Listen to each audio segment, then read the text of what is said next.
একাত্তরের ভূমিকার জন্য ফাঁসির দড়িতে ঝুলেছেন আমির, সেক্রেটারি জেনারেল ও 2 সহকারী সেক্রেটারি জেনারেল। বিচার চলছে আরো কয়েকজনের। এসবের আগেই গেছে নির্বাচন কমিশনের নিবন্ধন। দীর্ঘদিন বন্ধ কেন্দ্রীয় কার্যালয়, জেলা উপজেলাতেও আত্মগোপনে নেতাকর্মীরা। একই অবস্থা ছাত্র সংগঠন শিবিরেরও। সব মিলিয়ে কোণঠাসা অবস্থায় আছে স্বাধীনতা বিরোধী এই সংগঠনটি। দৃশ্যমান ঘটনার আড়ালেও ঘটে অনেক কিছু। জানা যাচ্ছে আত্মগোপনে থেকেই নতুন পুরনোদের নিয়ে চলছে পুনর্গঠন প্রক্রিয়া। নিজামীর জায়গায় আমির হতে পারেন লন্ডনে থাকা সহকারী সেক্রেটারি জেনারেল আব্দুর রাজ্জাক, কেন্দ্রীয় নির্বাহী পরিষদ সদস্য রফিকুল ইসলাম বা ভারপ্রাপ্ত আমির মকবুল আহমদ। পরের পদগুলোতেও আসতে পারে নতুন মুখ। এসব নিয়ে তৎপরতা চলছে দেশে বিদেশে।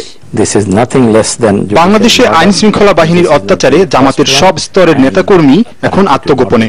তবে কেউই আবার বসে নেই। আমরা গবেষণা চালিয়ে যাচ্ছি। মহান আল্লাহ চায় তো সময় মতো ঘুরে দাঁড়াবে জামাত ইসলামী। থেমে নেই শিবিরও। জামাত নিষিদ্ধের আগেই নতুন নামে সংগঠন গড়ার দিকে এগুচ্ছে তারা।